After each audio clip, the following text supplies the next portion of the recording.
Hello everyone and welcome back to another video on my channel. 3 weeks in a row, I can't believe it, can you? I honestly can't believe it, but we're staying nice and consistent. Now today is a video I've wanted to make for a really long time, but I've just never really kind of gotten around to it. But today, finally gonna do it. I'm going to give you my comprehensive classification of fragrance brands, because I feel like everyone talks about designer and niche.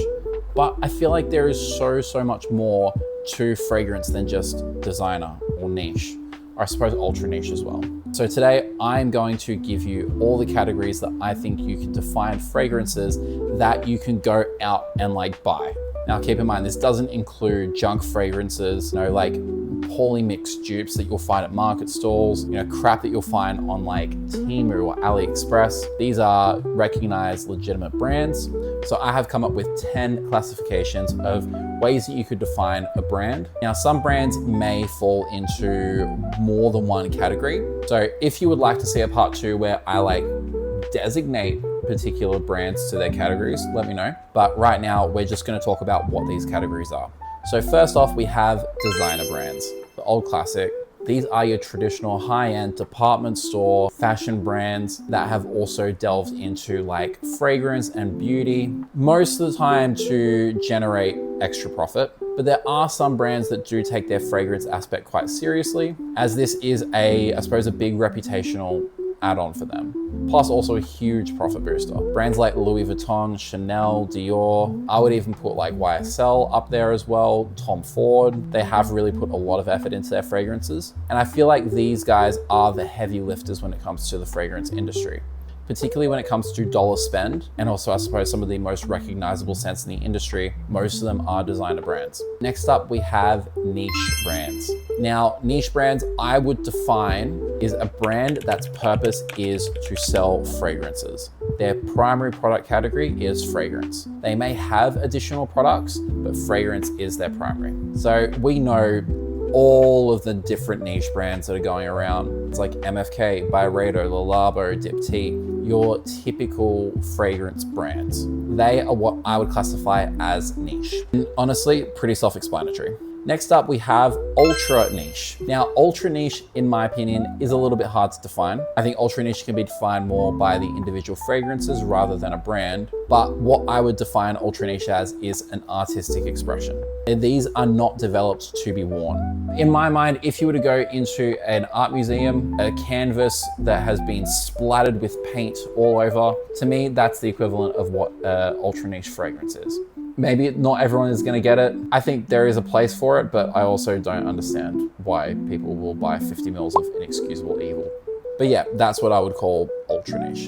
Next up, we have retail. Now, I in good faith could not designate Zara to be a designer brand, so I have created a new category for it, which is retail. The definition of a retail brand is your regular kind of retailers, and often they're fast fashion places, but not necessarily always, that have fragrances most of the time in their Q rails to bump up attachment spending and increase profit margins, increase overall spend. I have worked for a big retailer. I know all about the tricks. This is what fashion brands can add on to things. I used to work in electronics retail, and we used to always like to add on cables, SD cards, headphones, all these kinds of things. Whereas in fashion, you add on fragrances. And to me, Zara is at the forefront of this. If I want to go in and smell the fragrances, I have to effectively go where they pay. But Zara isn't the only one. In Australia, Style Runner do have their own line of fragrances, which generally are just dupes. And even for me, I would put Miniso in this category as well. But there are so many to name. Next up, I'm gonna go Arabian perfumes. Now, these could potentially fall into the niche category. In my opinion, the style of perfumery from Arabian brands to traditional, I suppose, French niche brands, very different. And their scent profiles are generally different. The way that they're marketed is generally very different. I think it is doing them a disservice just to lump them in with niche brands. I think they're very much their own thing. I think that's what is necessary to kind of celebrate these brands. There are so many Arabian brands, so many great Arabian brands, but I think their scent profiles are just too unique to put them in another category. Next up, we have beauty brands. Now, these brands, their primary focus is not fragrance, but they are making makeup, skincare, other things like that. and they're also then entering into fragrance as an additional product. When I think of this, I think of Rare Beauty from Selena Gomez. I think of Glossier. I think of Victoria Beckham's new line, for example.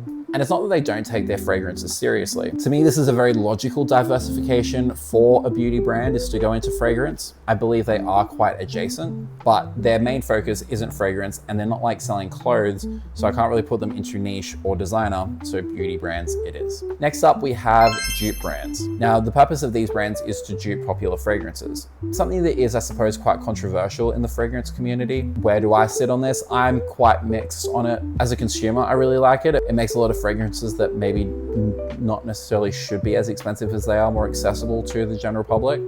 However, being a perfumer, I am quite protective over my creations, so I can understand perfumers feeling very slighted by it.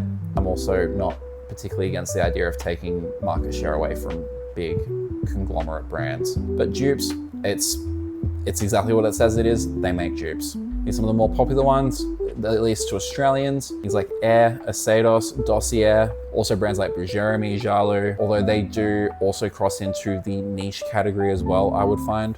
But yeah, dupe brands, they make dupes. Next up, we have celebrity fragrances. Your favorite celebrities' favorite cash grab. Now, not to say that they don't make good fragrances, because there are some decent celebrity fragrances out there, but it's just so oversaturated.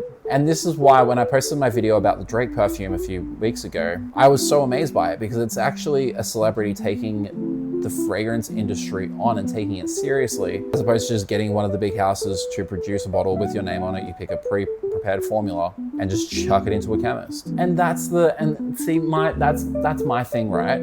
I don't know the exact process of what goes on behind the scenes here, but to me, like, these aren't premium fragrance releases. They just end up always in Chemist Warehouse or Priceline or wherever. Like, I'm not seeing many celebrity fragrances, even at Maya. So I don't know, to me, it just feels like a quick cash grab for a bunch of people to profit off a celebrity's name. Next up, we have novelty. Now, these fragrances are just, I suppose, just creations targeted at children to get them to buy fragrances as well, I suppose. The classic SpongeBob fragrance, the Lightning McQueen fragrance, like all of these fragrances, it's all just novelty fragrances. You'll find a lot of novelty fragrances at Miniso. You'll find a lot of novelty fragrances at Chemist Warehouse. They are just effectively just taken from TVs and movies, typically kids' TVs and movies, just to sell fragrances to kids. And sometimes they, honestly, they do hit the mark, but it's definitely more often than not that they don't do that. My last classification is weird offshoots. Now, these are fragrances made by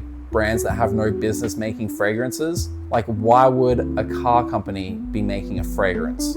Other than generating profit, I don't know. Maybe also because they want to increase their brand recognition, or like, I don't know, if you want to smell like you drive a Ferrari. I actually have heard a lot of good things about Mercedes-Benz Club Black. But yeah, I don't know why I would need a Ford fragrance. I don't know why Ford makes fragrances, to be honest. It doesn't make sense to me. And I suppose this isn't part of the 10, but I will chuck it in there. I will add the Overlord fragrance houses. These are brands that do not have their own, I suppose, public lines. These are the brands that are making everything for your favorite brands. If we think Givaudan, Firmenich, Simrise, IFF, Robertet. But anyway, those are my 10 brand classifications. If you'd like to see me kind of organize brands into their own, into their own categories, let me know. That might take me a little bit of time to set up, but I definitely am keen to do it if you guys are keen for it. But anyways, that is all for today. Thank you so much for watching. And as always, I will see you guys next time.